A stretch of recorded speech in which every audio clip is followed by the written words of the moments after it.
वो तो कह रहे हैं हमें स्कूल नहीं चाहिए, हमें मंदिर चाहिए। तो मंदिर चाहिए तो अपने घर को बना ले मंदिर। काय को अनुदान मांग रहा, काय को सरकार से मांग रहा, 5 एकड़ में क्या करेगा बेबू है बता। या तेरा वो एक और भाई, एक नहीं पता नहीं कितने कितने भगवान बना दिए। पहले 33 करोड़ देवी देवता थे, अब 33 करोड़ 3 देवता हो गए इनके। भाई मोदी का मंदिर बन रहा तो एक देवता और आ गया ये नया इनका। भाई हनुमान के पिछवाड़े में धागा बांध के जो लाता टनाटन, कल इसका इतिहास लिखा जाएगा कि मोदी महामानव ऐसे थे कि हनुमान को बांध के उड़ा दिया था, इतनी ताकत थी। मोदी 40 आनी भाई, उसका पता नहीं कब झोला पोला लेके चल दे। और ये तो भाई ये जो किन्नर घूम रहे हैं और इतने मीठे हैं कि चीनी भी महंगी हो गई, और पहन के पिछवाड़े में साड़ी और मुंह पे लगा के दाढ़ी, ऐसा है भगवान। कहा है कि माथा ठोकने कौन जाएगा माथा ठेका, आसमान से टपका है अवतार, मतलब वो आसमान से टपका है, नॉन बायोलॉजिकल है क्या ये है। खुद ही कहने लगा मैं तो माँ से पैदा ही नहीं हुआ। जब माँ से पैदा नहीं हुआ तो जब बच्चों ने जीएनजी बच्चों ने गालियां दी माँ की और बहन की, तो कह रहा बहनों और भाइयों मेरी माँ को गाली दी, मुझे गाली दी, बाकी देश की माताएं बहने बहने नहीं है। कौन गंगा माँ भाई, कौन सी गंगा माँ? कल जमुना माँ हो जाएगी, सरस्वती माँ हो जाएगी, और ये गंदे नाले की माँ घूम रही है, किसकी माँ है ये बताएं ना। इसकी कौन सफाई करेगा जिसमें बच्चे डूब डूब के मर रहे हैं। एथनॉल के नाम पे गन्ना भी चूस गए, और देश की हालत देखो, 25 रुपए चीनी की महंगाई हो गई। इसके लिए वो नहीं बोलेगा जो मीठा आया था कि भाई चीनी कहाँ से चलाएगा, मिठाई महंगी हो जाएगी है। तो ये हालत है।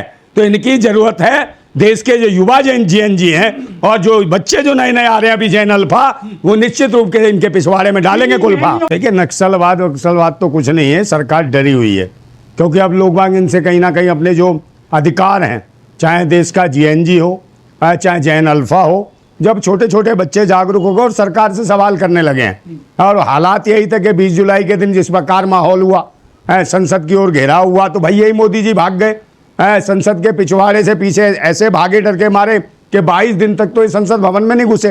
तो हालात इनके चेहरे से और कहीं ना कहीं इनके माथे पे 15 अगस्त के दिन भी वो सिकन दिख रहा था, इन्हें डर दिख रहा था उस जैनजी बच्चों का। और जैनजी बच्चे दिखने लगे जो पढ़े लिखे बच्चे हैं, जो कलम उठाते हैं, जिन्हें कहते हैं गन उठाते थे, आज वो कलम उठाने लगे युवा। उन्हें कह रहे भाई ये दिमागी नक्सल कह रहे हैं उनको। भाई जिनमें है अक्ल वो है दिमागी नक्सल है, सबसे सच्चाई बात है। और जो है अकल मुक्त वो है अंधभक्त, समझे, वो है अंधभक्त। इसकी अकल मुक्त है जो गोबर और जो मतलब गाय भैंस का जो मूत पी रहे हैं, उनको कोई अकल नहीं है। हालात ये कि सरकार जो कहीं ना कहीं देश के जो युवा हैं, जीएनजी है, चाहे किसान है, मजदूर हैं, नौजवान हैं, कोई भी व्यक्ति अगर अपने हक अधिकार की आवाज़ उठाता है तो ये सरकार उसे नक्सली बता रही है, माओवादी बता रही है, आतंकवादी बता रही है, देशद्रोही बता रही है। तो इस प्रकार की ये उपाधियाँ देते हैं, चाहे किसान आंदोलन हो, चाहे अन्य कई आंदोलन हो, चाहे बच्चियां हो, महिलाएं हो। जिस प्रकार भाई ये कौन है, सत्ता और शासन में लोग कौन बैठे हैं, क्या हुआ मणिपुर में कौन नहीं जान रहा। जो देश के सेना के जो सिपाही थे उनकी पत्नियों को निर्वस्त्र करके जिस प्रकार घुमाया गया, तो ये भारत माता के नारे लगाते हैं। क्या भारत माता जब शर्मसार नहीं होती उनको नंगी करके घुमाया जाता है? और ये ऐसे पाखंडी है सारे के सारे। और ये बात करते शिक्षा, स्वास्थ्य, रोजगार की कहीं बात नहीं करी है। जब देखिए तो भाई प्रधानमंत्री भी, हालात देखिए, जो टेलीप्रॉम्प्टर था उसके लिए कहीं ना कहीं बिगड़ गया माहौल, तो उनसे बोला भी नहीं जा रहा था, हकला गए थे। वो सोच रहे थे क्या बोलें। तो जो प्रधानमंत्री दूसरे नंबर देखा आपने, जिन्होंने सिंबॉलिक जो झंडा लगाया था अपने सीने पे, वो भी उल्टा लगाया था, ऐसे लग रहा था आयरलैंड का हो या इटली का हो। तो भाई इतनी भी मोहब्बतें ना दर्शाओ। जो जैन जी है देश में, जो जैन अल्फा को भड़काया जा रहा है विपक्षी पार्टियों के द्वारा, विपक्षी नेताओं के द्वारा। अरे कौन भड़काएगा भाई, जिसकी जरूरत है वो तो चिल्लाएगा। मान लीजिए कोई बीमार है और हॉस्पिटल में चिल्लाएगा नहीं इलाज के लिए, या वो दम तोड़ने वाला या परेशान है, उसके परिवार के अभिभावक चिल्लाएंगे नहीं, परिवार वाले तो कह देंगे इनको भी कोई फाइनेंस कर रहा है इस अस्पताल के खिलाफ बोलने के लिए। क्या जो बीमार है उसका इलाज नहीं होना चाहिए?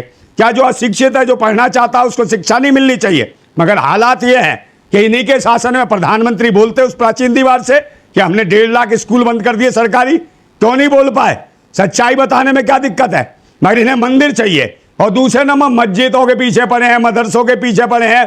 भाई मदरसे उड़ा रहे हैं, मस्जिदें उड़ा रहे हैं, इमाम बाड़े उड़ा रहे हैं, सरकारी जमीनों पर बने हैं। मोदी जी का मंदिर बनेगा वहां पर, वो किन्नर समाज के लोग मंदिर बनाएंगे पटना में। 112 करोड़ रुपए इकट्ठा कर लिया है देश के किन्नरों ने, कह रहे हैं हमारे ये भगवान है। हाँ तो उनके हैं भाई, किन्नर समाज के लोग समझ गए कि हमारा भगवान कौन है।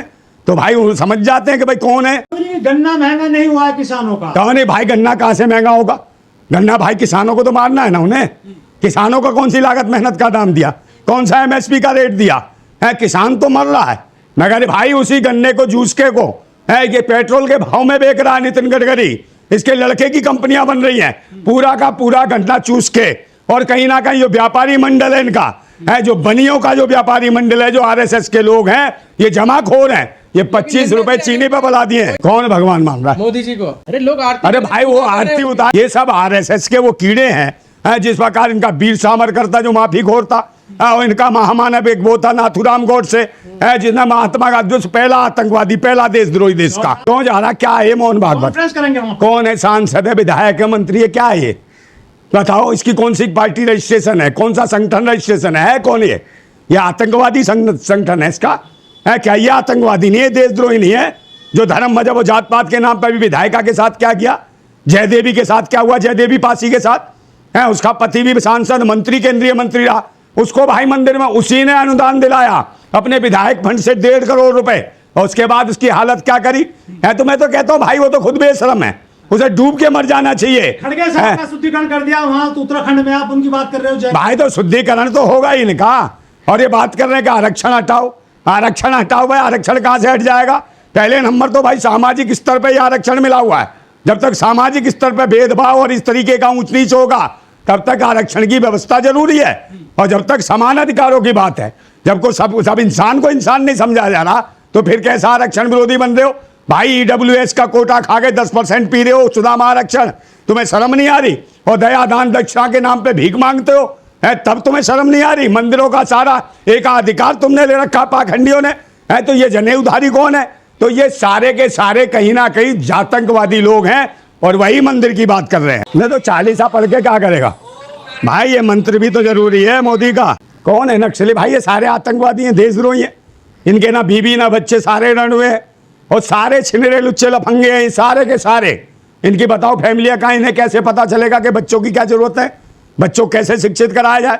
तभी तो 1.5 लाख स्कूल इन्होंने बंद कर दिए, सरकारी स्कूल।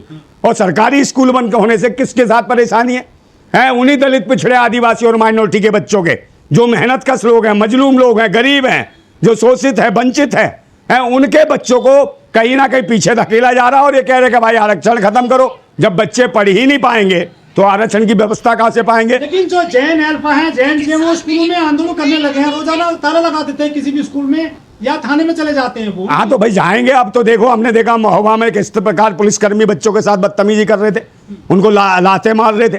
तो भाई बच्चों को भी नहीं छोड़ रहे। तो ये कौन है? ये सरकार में बैठे हुए लोग कौन है? इन्होंने सिस्टम बिल्कुल बेकार कर दिया, चुनाव का वातावरण खराब कर दिया। जो चुनाव आयोग था वो भी पारदर्शिता से चुनाव नहीं हो रहे, और ये मंदिर बना रहे हैं।